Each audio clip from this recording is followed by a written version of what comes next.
上！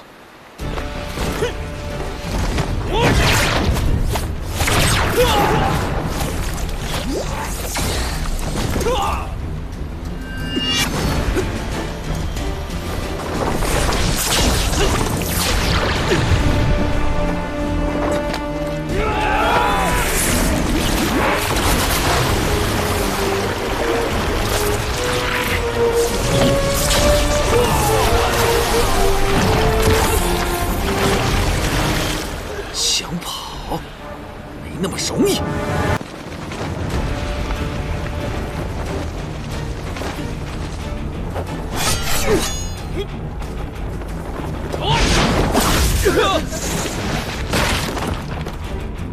子令，你袭击山主，危害山境，还不束手就擒？你们做囚袭的走狗，残害同族，看看你们自己，还像不像是妖？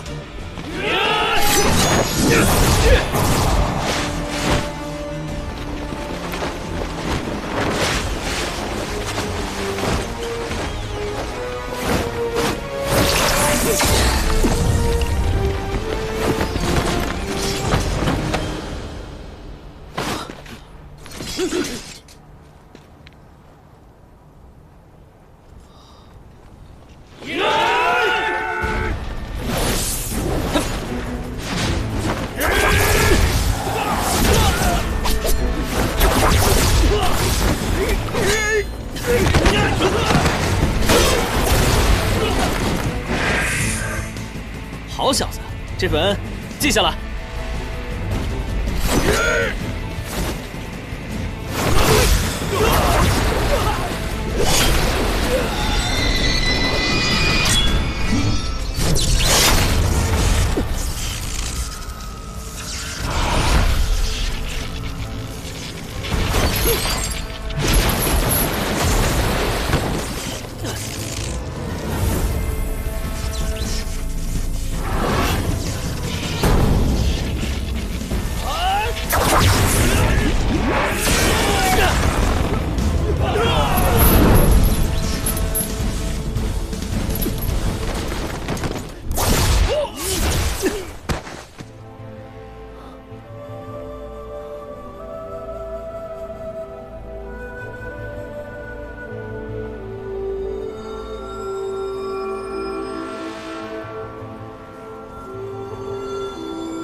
不必追了。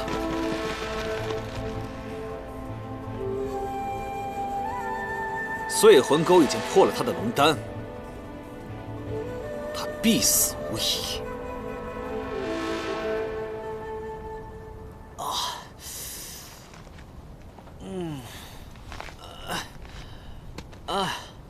我告诉你啊，要不是我这万年金甲，咱们早归西了。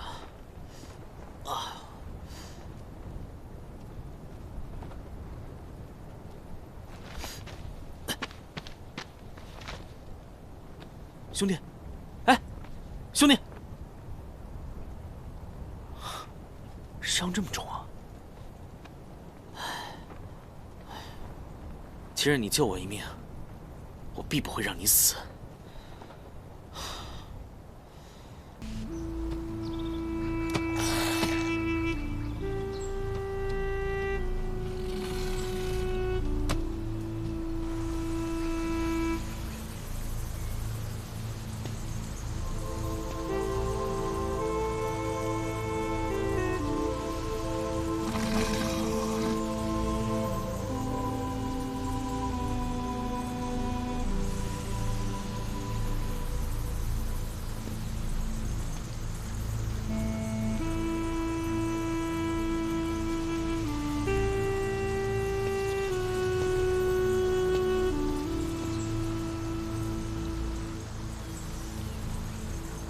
我龙丹被破，竟然还能恢复，此处到底是哪儿？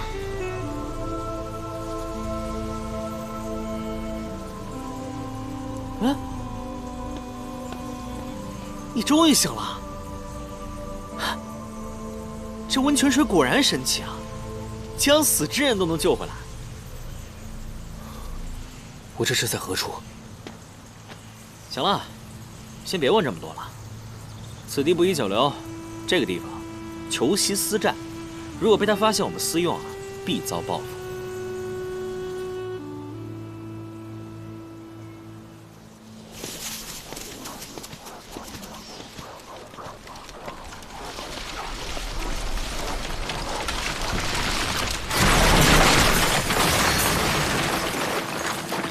既然来了，别急着走啊！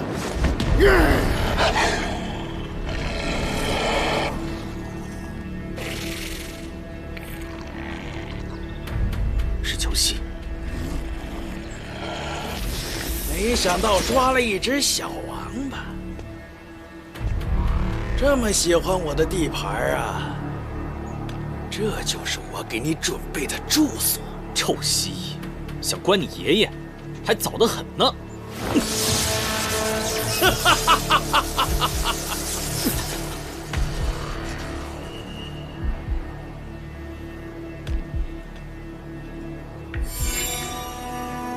快点，放开我！快点，走！长得漂亮有什么用？快点，还不是我们山主大人的下酒菜。走，百灵，快点去！别乱动，过来吧你！去！山主大人，昨日逃跑的小妖和报信的百灵鸟抓着了。臭蜥蜴！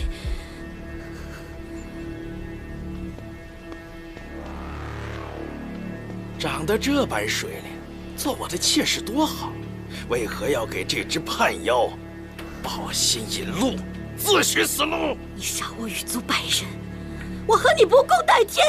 好啊，那我现在就成全你，送你去和你的族人团聚。住手！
他们只是受裘西所控，你别杀他们！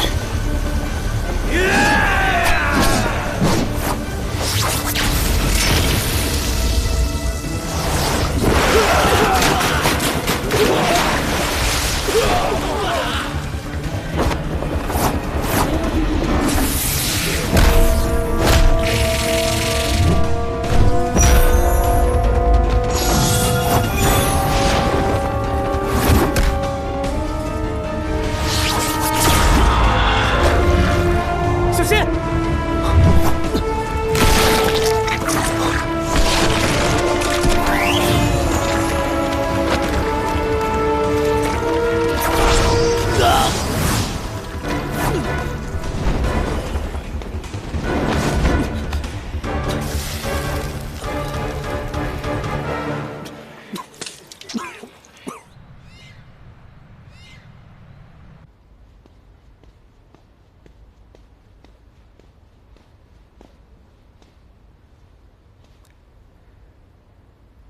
帝君，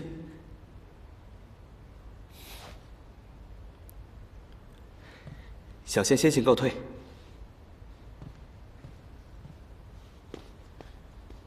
帝尊，你既已自罚，诛罪皆轻，回自己宫中便是，为何还要来此处啊？帝尊，我有一事相求。怎会伤了仙灵？并无大碍。为了一个仙子，违逆天规，还伤重如此，值吗？帝尊，我之所以受伤，是在叶望川遭遇了伏击。以你的仙力，不至于伤成这样。是谁动的手？我从冥王口中得知仙魔大战的线索，与天使记载不同。当时我正欲调查此事的时候，突然遭到了神秘人的袭击，冥王也被灭了口。如今我想下凡彻查此事，还望帝尊准许。仙魔大战，乃是3界的重事，死伤众多呀。若有内情，必须彻查。你想怎么做？大战之后，部分魔族残余混入了凡间，我想下界去查探一番。不过，此事时过境迁，若是公然翻查，会引起流言蜚语，有损3界的太平。这一层，你想到过没有？帝尊，请放心，我会以下界罹难为由，暗中查探。也好，我便昭告天界，东极清离应渊帝君违反天规，在进仙大典之后被贬下界罹难。我会保留你的记忆还有仙力，以便你在凡间行事。谢帝尊。但是你要记住，即便是在凡界，也要遵守天规。我会差人给你安排一个断情绝爱、便于修行的命格，以便你心无旁骛，事半功倍。应渊明白。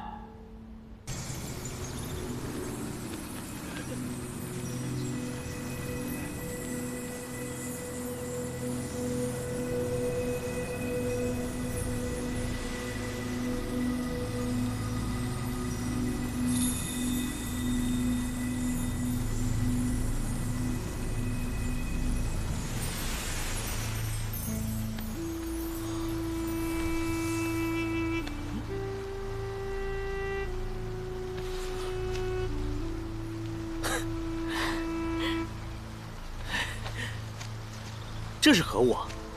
为何能化腐重生啊？此宝物为一眼。一眼？不管怎么说，你又救了我一命，2次大恩无以回报。你我既然如此有缘，择日不如撞日。你不嫌弃的话，我们就在这里一结金兰，如何？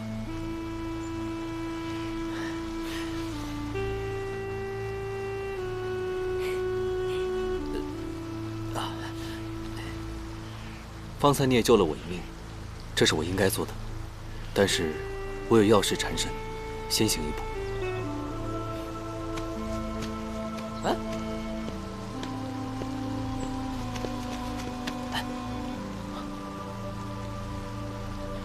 拜见山主。百灵带羽族众妖恭拜山主。花精族众妖恭拜山主。恭拜山主！恭拜山主！恭拜山主！此为何意？耶兰山向来以妖力的高低来推举山主。之前，裘西仗着这片疗愈万伤、滋补妖力的温泉宝地，横霸山境，自立为王。但是现在不一样，今日你杀了他，那自然证明你的妖力远在他之上，所以，你就是我们的山主。我非山境之人，无力做山境之主。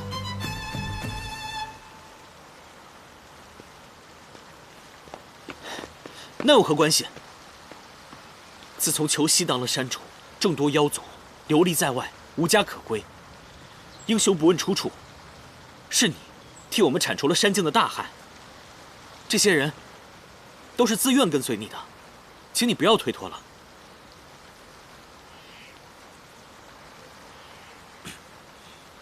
方才看见你有仇家。耶兰山地势隐蔽，万妖聚集，你若躲避在此，那些人定不敢追击，何乐而不为呢？我此次下凡，是来寻一个人的，此事非常重要，一刻不能耽搁。那便更要留下了啊！野兰山的妖族手眼通天，你要做的山主啊，万千妖族听你号令，别说是找一个人了，就算是找一根草、找一粒沙，他们也定能帮你找到。如果想让我留下来也可以，答应我一个条件。好，你说，只要我能做到的，我都答应。你叫什么名字？紫林。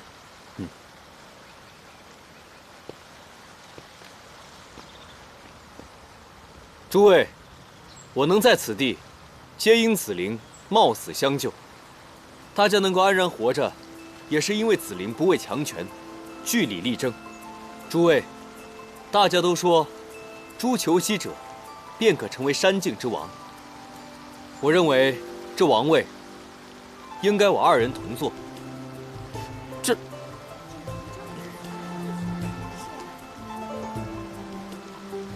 哎。往后，山境之事，你主外，如何？你的意思是，我主外，你主内？甚好，甚好。只是还不知道那人姓甚名谁。那人？哦，于墨。都听到了吗？还不参拜于墨山主？拜见二位山主。恭拜二位山主。诸位快快请起。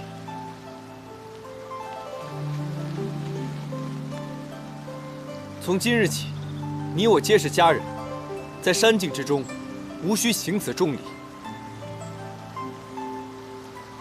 海灵，从今日起，你作为山境之中的内务总管，若有伤者，皆可到此温泉疗伤。具体事宜由你来安排。承蒙山主信任，百灵定当尽心竭力。现如今，山境已平，各族皆派小妖下山通报，召流落众妖重返家园。若在下山路上遇到凡人，切莫伤害。我为山境之主，善妖，我定助其安居乐业；如果遇恶妖祸害凡间，我定严惩不贷。是。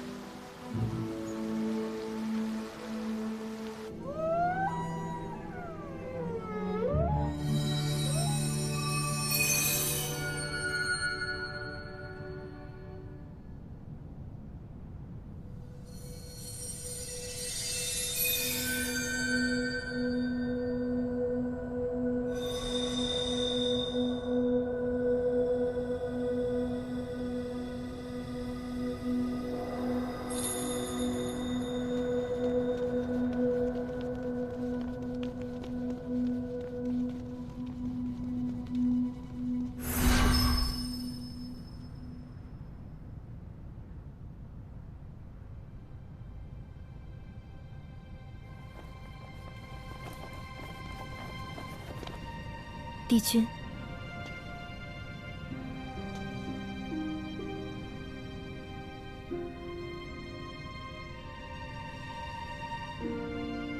颜淡在天界时，最期盼的便是姐姐晋升仙界，所以我来是替她实现心愿。听闻帝君前几日又一次自发下界，颜淡是不是已经渡过忘川了？他可安好？往年他一心为你，而你却全然辜负，然后因假名册让他备受苦楚，现下关切，还有什么意义？殷元君如此神色，难道他晚了一步，颜淡已经灰飞烟灭了？如今众人皆以为只惜仙子关心救人，升仙境界，而其胞美顽劣不堪，毒害仙子，终是恶果。如今你得偿所愿，日后便可高枕无忧了。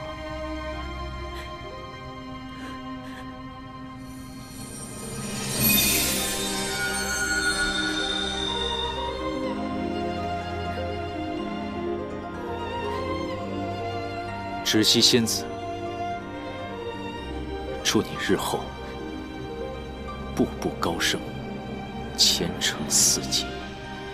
知悉，谢帝君赐福。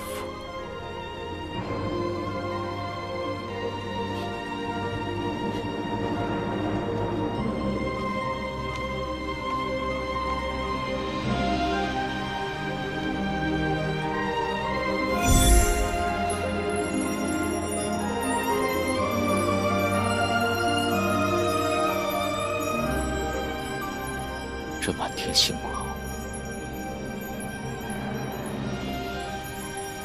再也无人与我共赏。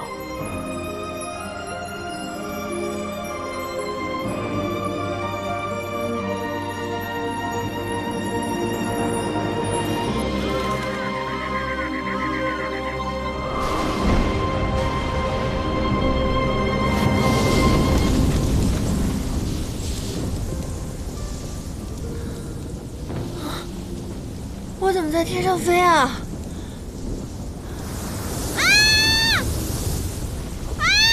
救命啊！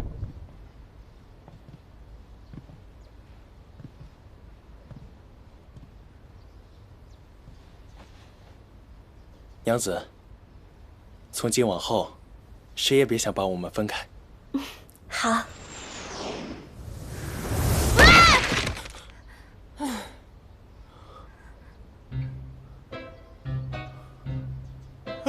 救命啊！妖怪，说的是我吗？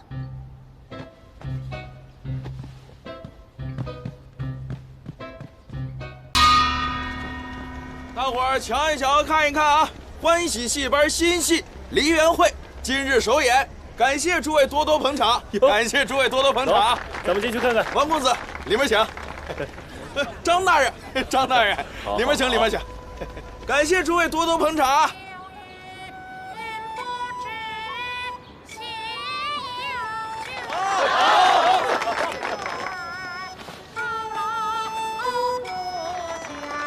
好，好，妙啊！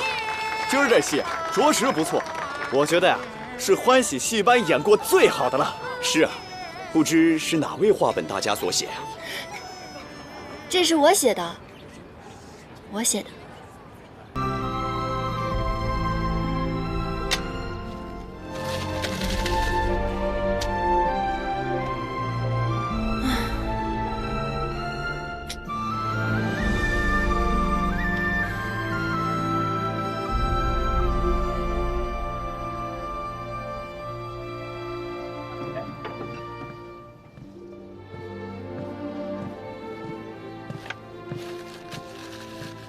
怎么这般愁眉不展的？梨园会连演10场了，场场爆满。班主让我留下来，让我努力写下一部戏。啊，我呢，虽然不知道我是从何而来，可是我深知我以后的目标。我真的非常非常喜欢写戏，我的目标就是要名扬四海，成为第一话本大家。虽然我现在雄心壮志，可是我此刻文思枯竭。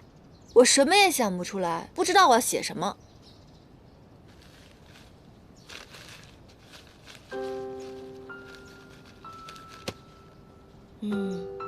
你这戏写的虽好，但这戏中的人物情感却很生硬。梨园会之所以能打动人心，正是因为它是原型经历所致。你年纪尚轻，未经世事，不懂人性的复杂艰深，没有亲身经验，自然写不好这戏本。将臣，那你可以告诉我怎么做吗？这人世间的情感曲折多变，难以言说，唯有切身体会，方能品悟。旁人是教不来的，你须得行遍四海，历经尘世，体验人间五毒六忘七情八苦，方能见众生，见自己，领略到真正的爱恨离愁。唯有这般，你才能写出打动他人、刻骨铭心的故事。五毒、六忘、七情、八苦。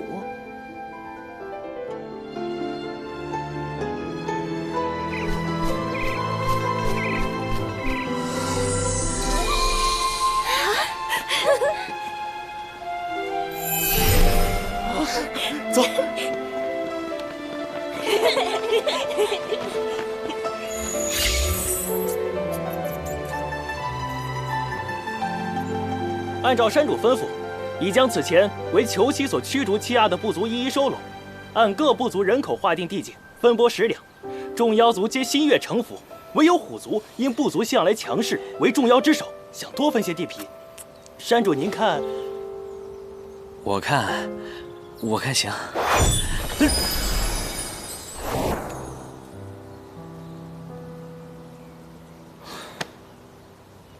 依我之见，现如今野兰山山主已改，山规已变，不以强弱划分地皮10两，为的是整治恃强凌弱之风。你告诉虎族，他如有任何不满，便可提刀来见。若能胜过我和紫菱当中任何一个人，他的要求，我便悉听尊禀。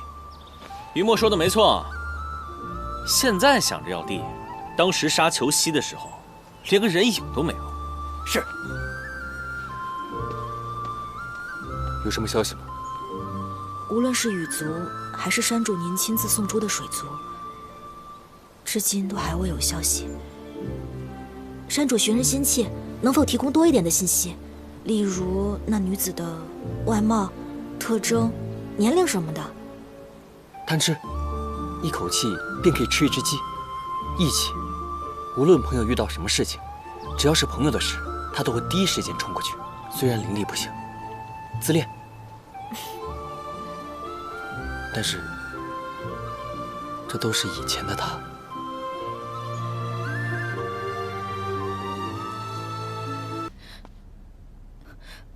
这混元玉带可是帝君的爱物，这可怎么办呀？啊！两位仙子，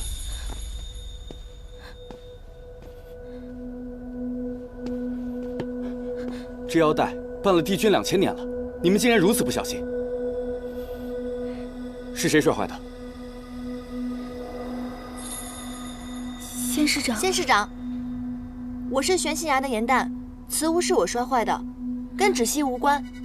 你低阶仙士擅闯此地，摔坏帝君之物，必须跟我回隐虚天宫领罪。这玉带虽然不是副长室砸的，但毕竟是副长室看管不严所致。帝君和妙法阁的总长室那边，我也不好隐瞒。此事我一人做事一人当，请勿责怪姐姐。此事还要看帝君如何处置。走吧。颜淡，放心吧，姐姐，没事的。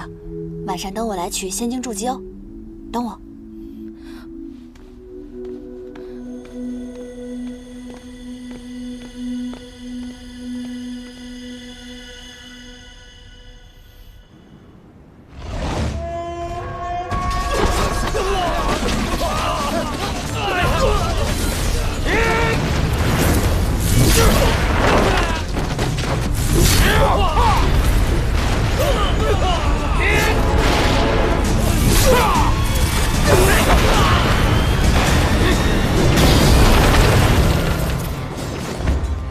元帅，妙法阁掌事思璇所到法器已被魔族转移。你速去找应渊帝君，让他务必拦截住丢失的法器，否则此战难以平息。是。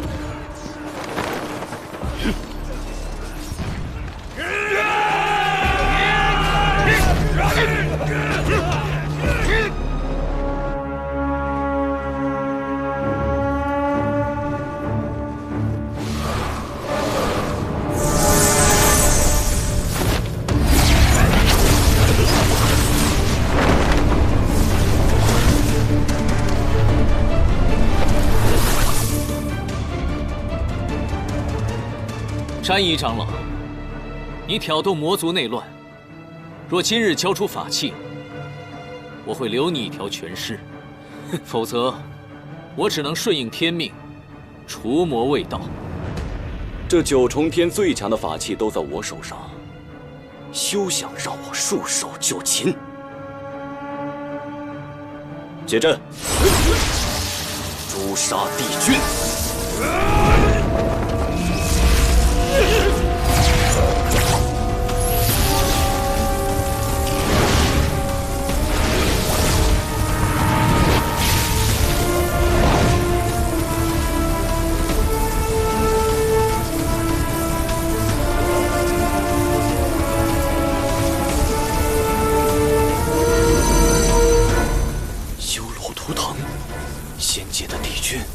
是修罗族之后。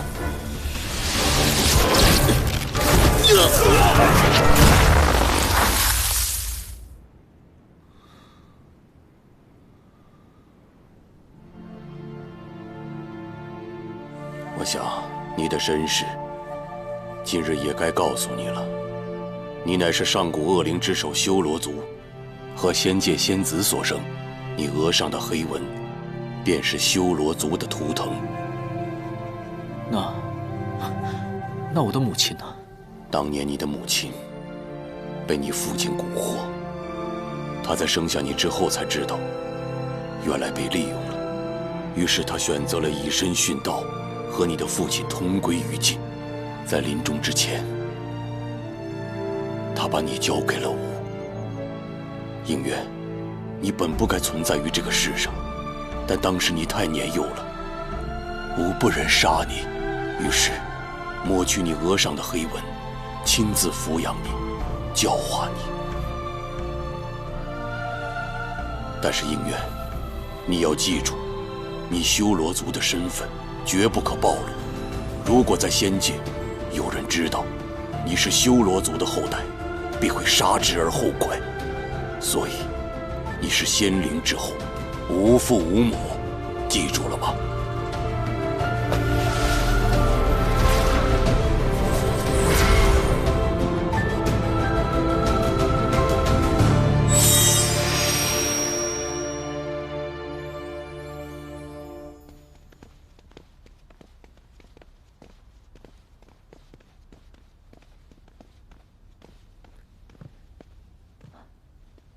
帝尊，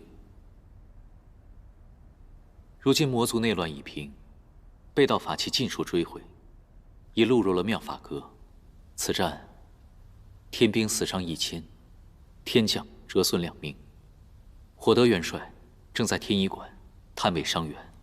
这100年来，魔界内乱不断，每每累积仙界出手，方可平息。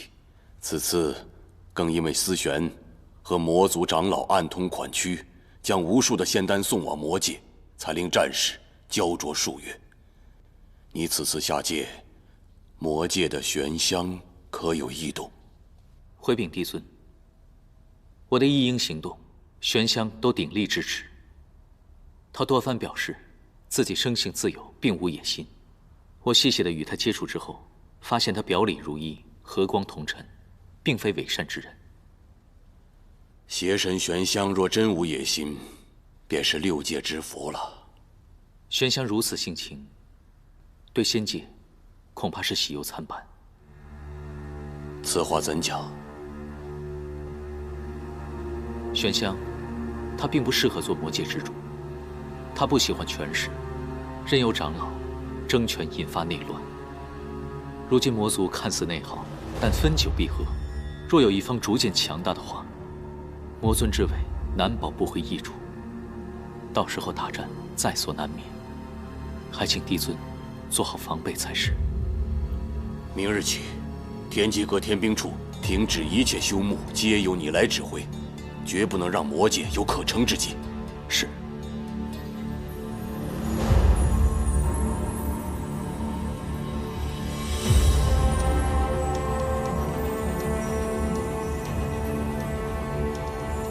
帝尊，已准备就绪。行行。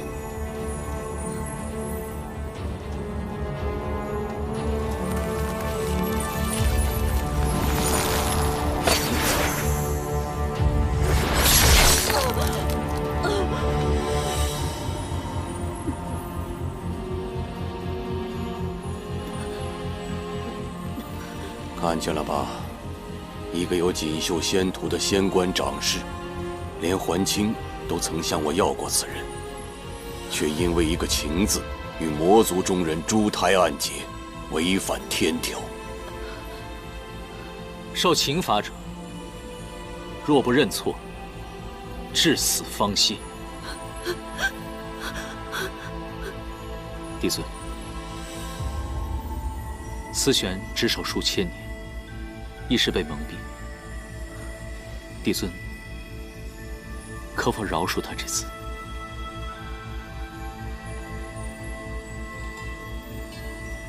好，如若他肯认错，死后无留其元神，允其入夜望川洗净前尘，入凡界为人。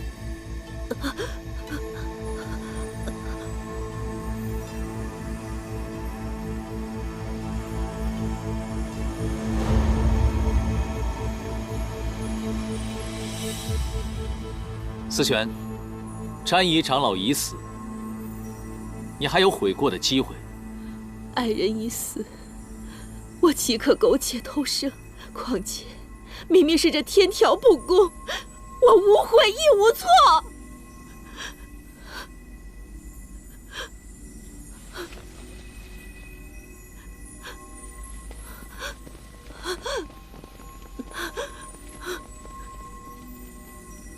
思璇，你因为情爱失志忘义，还在这信口雌黄，说什么天道无情，你知道吗？天条的守戒为什么是不容有情吗？因为唯有神仙无情，才可保六界平安。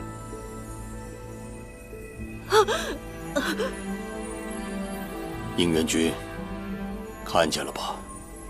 一个情字，一旦踏错，便是万劫不复。长氏有情，便死伤千万；而如果帝君有情呢？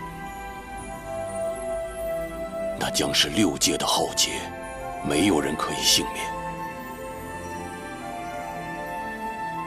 你知道，现在六界为什么可以暂时相安无事吗？那是因为妖魔冥三界暗流涌动，所有的逆贼正在等待一个机会，在等待你暴露弱点。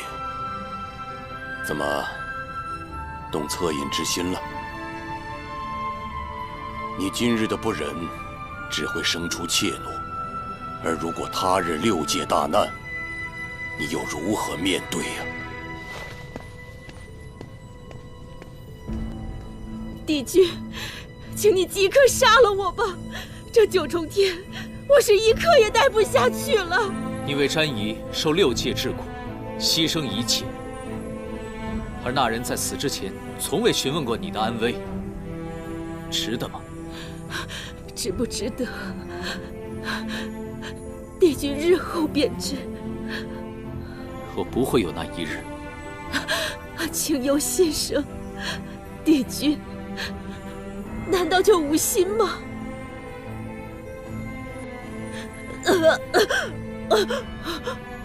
我求求你杀了我，我宁愿怀着这有情的心死去，也不愿和你们这无情之人同活。我不愿意再受这不公的待遇了。我求你，我求求你杀了我！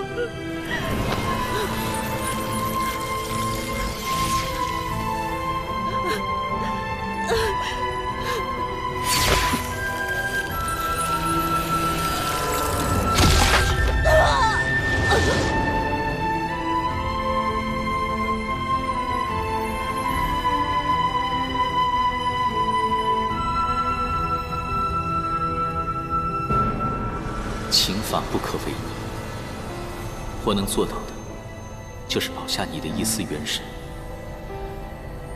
愿你能渡过忘川，重新开始，做个普普通通的凡人，可以爱，可以为了自己而活。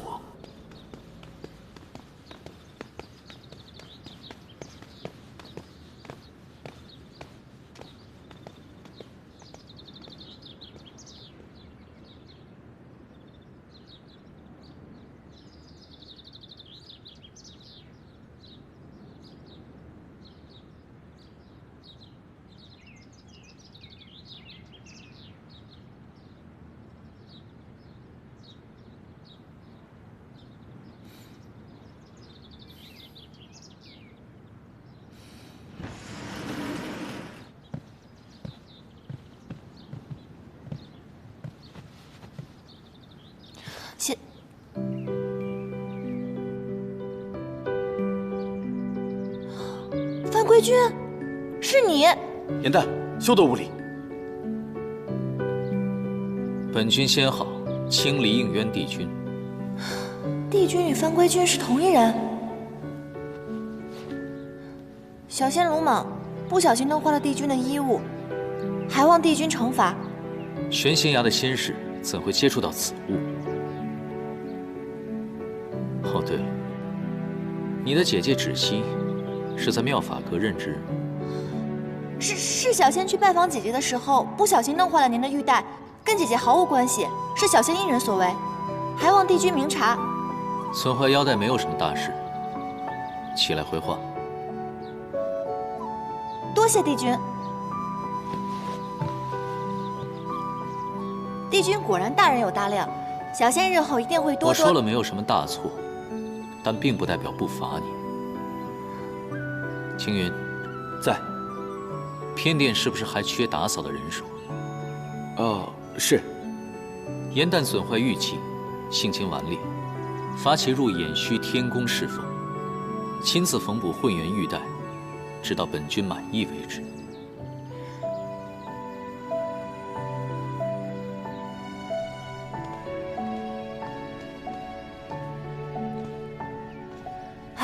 仙君，您别送了，今天我就要走了，您要好好保重身体，以后我会常回来看您的。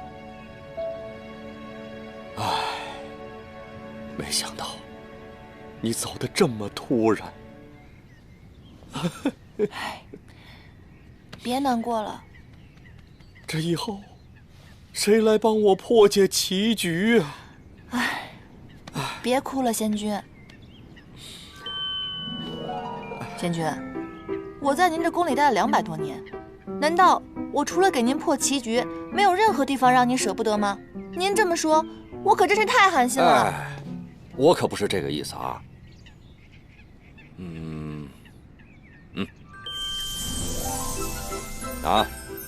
这袋法器，就当是分别时我赠送你的礼物了啊。但是你要记住，以后可要经常来看我啊。放心吧，仙君，这个法器沉甸甸的，我此刻终于感受到您对我不舍的心情了。这样吧，在临走前，我再帮您破一局棋，怎么样？好啊，好啊，来。我突然想到了，我知道翻规的那个小人是谁了。是谁啊？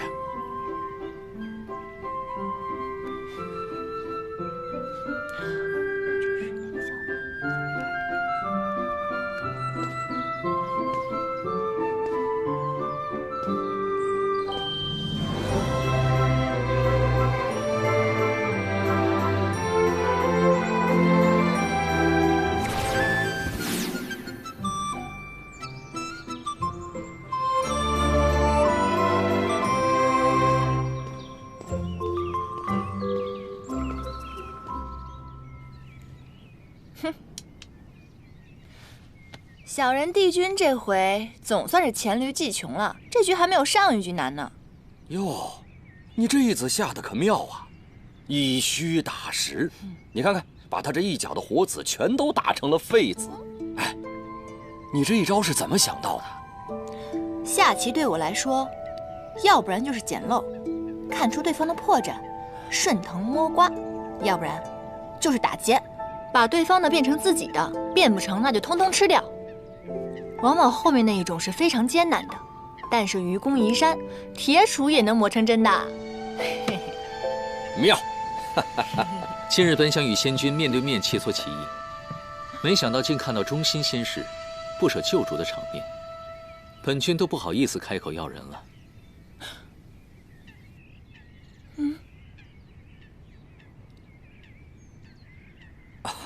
应元君，你什么时候来的？小人帝君那局我就到了。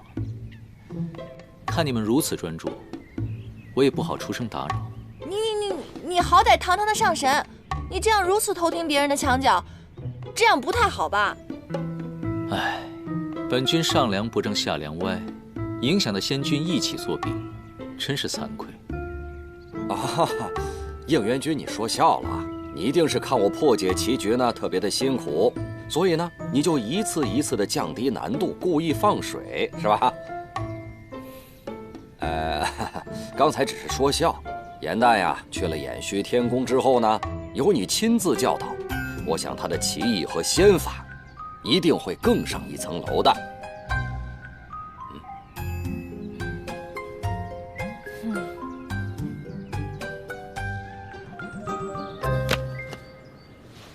既然你的精力如此充沛，打扫偏殿实在是太大材小用了。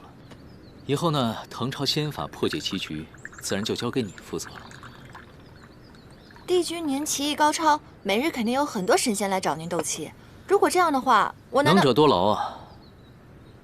以后，所有人送来的棋局，自然是交给你来应付了。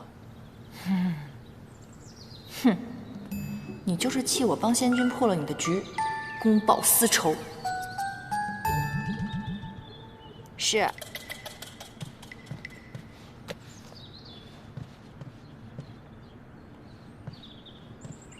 还有，混元玉带尽快补好，莫要让其他仙士去催，白白浪费别人的时间。是。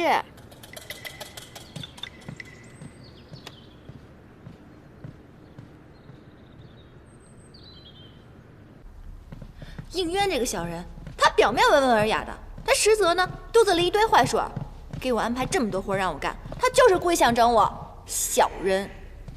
没想到众人眼中如此完美的帝君，还有这样一面，这在我心目中的形象又丰满了一些。哎，你到底跟谁一伙的你？好了，颜淡，帝君犯规不过是童趣之举，哪有你说的那么严重啊？况且他与北冥仙君对弈，外人本就不该干预。你当着他的面说他是小人，他还能一笑了之，可见他宽宏豁达，是个正人君子。芷溪，你清醒点好不好？你这是色令智昏啊你！你们知不知道偃虚天宫有多大？每天什么活都让我干，腰酸背痛的。还有那个书让我抄了一遍又一遍，我脑袋都快疼死了。多少人想来偃虚天宫还进不来呢？你有这样的福气，应该珍惜才是。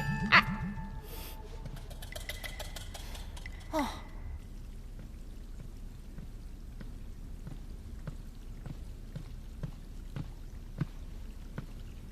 芷溪，掌事。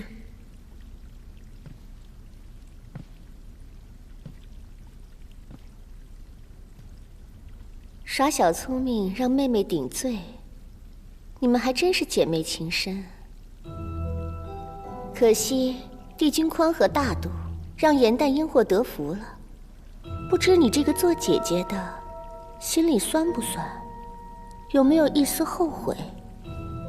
若不是那一念之差，如今飞黄腾达的可就是你了。偃虚天宫的差也并不好当，颜淡每天甚为辛苦。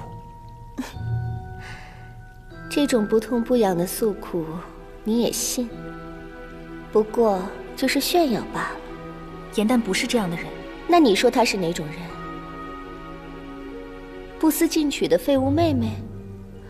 双生莲必分强弱，大家都说你是强的那个。我看未必。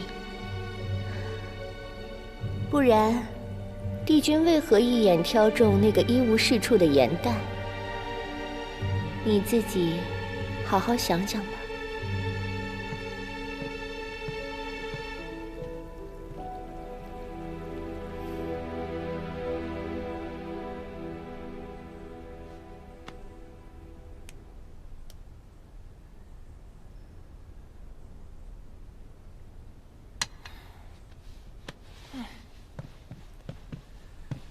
颜淡，你最近神神秘秘的，还不告诉我你写了什么？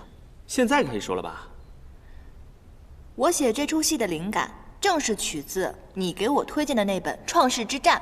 哦，上古初期，混沌初开，修罗族以神器无双镜打开了摩天结界，掀起大战。帝尊携4大帝君救众生于水火，辟四海，创6界，这才有了如今的太平盛世。你写了这么一出拍马屁的大戏，实在是太鸡贼了。我如果只写大战，那所有的神仙都能看出来我在拍马屁，我才没有那么蠢呢。再说了，光写战争只会流于枯燥，根本没有那么好看。那你到底写了什么？我呢，以战争作为背景，从一位以灭族的上古彝族的视角作为切入，以小见大，以弱趁强。你选了什么上古彝族啊？为了相助四帝君在创世大战中全族覆灭的九旗。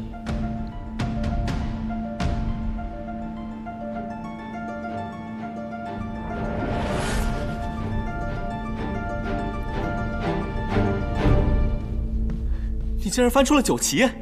正是，他曾被誉为6界当中最强悍的水族，上天为龙，入海为鱼，百毒不侵，水火不灭。可就这么厉害的种族，却在这些年的和平当中被人们逐渐遗忘了。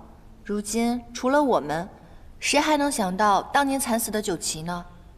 你是不是想到了自己，觉得同病相怜了？唉，四叶汉旦一族最起码还残留了我和姐姐，可是九旗连个血脉都没有留下来，实在是太可惜了。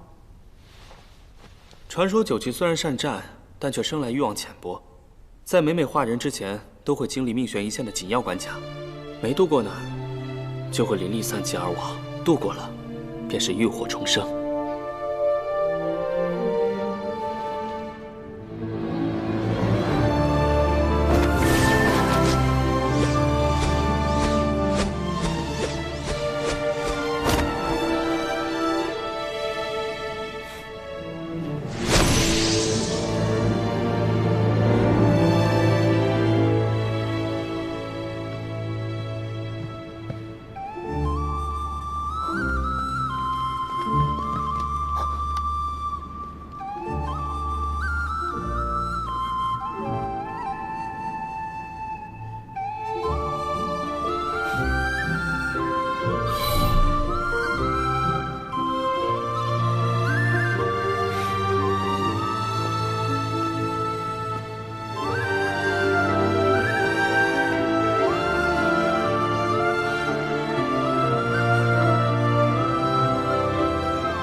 阿晨，你所占之地，除妖冥两族之要隘，恐有腹背受敌之嫌，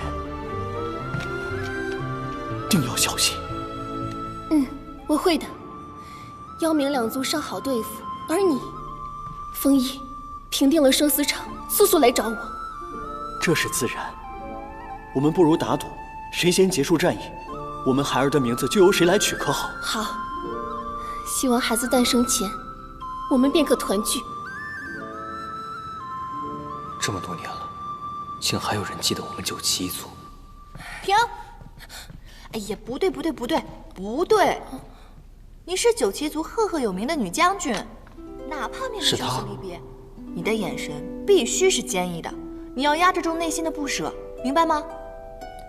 还有你，并不知道这一别将是永别，所以你的表情不能太过于悲怆，并且你要相信眼前这个人一定会得胜归来的。这样吧，大家再来一遍好不好？严旦，时间不早了，今夜就先排到这里吧。明天一早大家还要起早侍奉呢。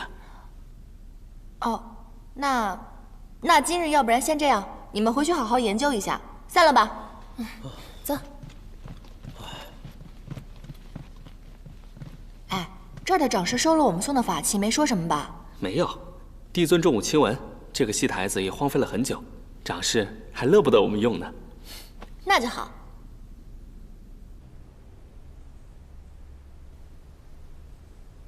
唉，这第一章是写九旗两位将军的生离，最后一章是写他们二人的死别。唉，也不知道中间四帝君的戏份该如何写。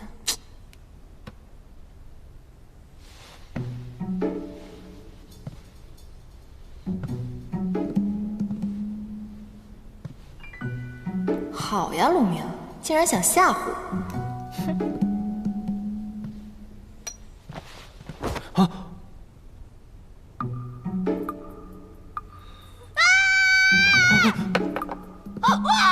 我的鸡巴！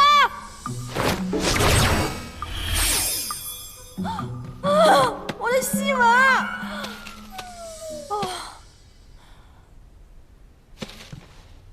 兄台，你哪位啊？你为什么半夜来我房间，还会水系仙法？你说，你干嘛的？不说是吧？好，你不说的话，我现在喊天兵抓你了。天！我呢，只是一个刚刚偷偷化成人身的一个黑羽小仙而已。啊，我是无意间误打误撞的走进披香殿，看见你们正在排戏，我觉得很有趣，我又想知道后续发展的情况，就偷偷溜了进来。我只是想看看后面的戏文是怎么写的。刚化成人形就长这么大？原来是水族，怪不得能灭火。所以你刚刚说的那些，就是你帮我抢救戏文的原因喽？看来你这条小黑鱼还算有良心嘛。我之前认识的那条就没有你这么有良心了。看你的装饰吧，确实不像什么仙君仙士，所以你跟我来，当真是因为觉得我戏写得好？是啊。乾隆尊还有尊后的故事，我也很想知道后面到底发展的怎么样了。哦，对了，九旗呢本来是我们的四海龙尊，我很想知道他们接下来的情况。你居然知道九旗？哦，我以为现在除了我，没有人知道九旗了呢。小伙子，有眼光啊！叫什么名字啊？我还没有名字。连名字都没有，看来他定是身份微末，处事艰难。是这样的啊，今天你遇上我，算是你的幸运。以后跟着我吧，只要有我在，保证带你吃香喝辣，做一个快活神仙，怎么样？若非是他在我渡关的危急时刻献出真身相救，我必不会这么顺利的成功化人。既然如此，就算做个跟班也无妨了。怎么样？考虑好了吗？当真如此？当真如此啊！你不是还没有名字吗？啊，让我来帮你取一个吧，等着啊。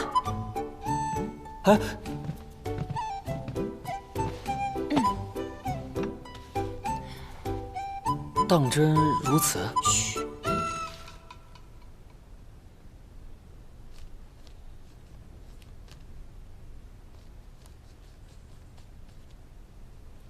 好了。这个名字竟然还不错，是吧？于墨。我明明写的是于黑土啊！啊？不是你说的吗？你刚刚从小黑鱼幻化成人形，所以我觉得黑土很适合你。不，这名字未免也太土了吧？还是于墨好听一点。你看啊，是命运让我们相遇，又是缘分让我来看错这两个字，所以我决定往后还是叫于墨吧。虽说有道理啦，可是我还是觉得黑土比较可爱朴实啊。不是，还是顺应天命吧，往后就叫于墨吧，好不好？那好吧，就叫这个名吧。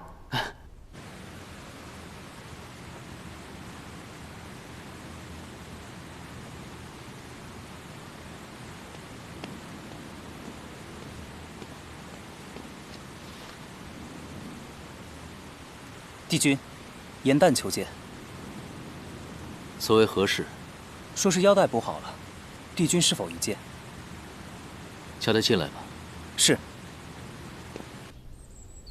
针脚比上次好了一些，但丝线的颜色本君不喜欢，拿回去重新缝。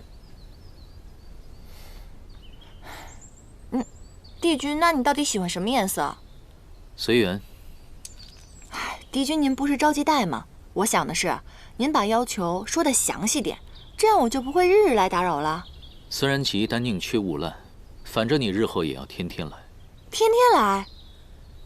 过来，破局。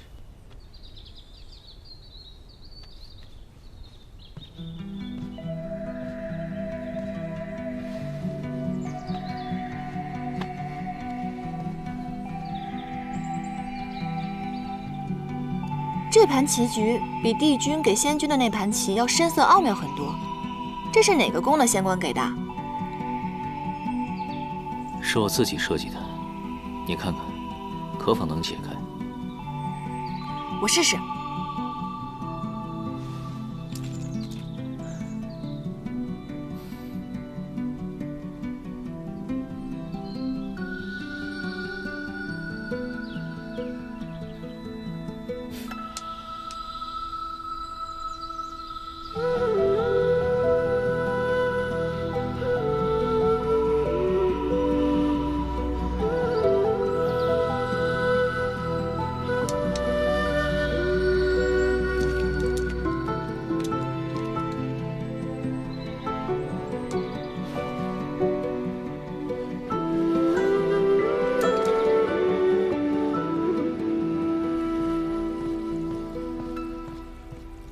哎，这9重天的食材啊，可都是可以滋补灵力的，吃吧。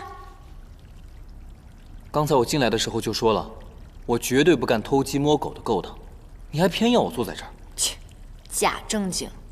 哎呀，9重天的这些蛋啊，可都是仙姬所下的，对仙灵会有帮助的哦。当真不吃？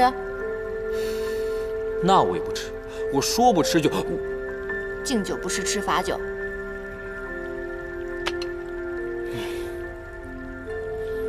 我说，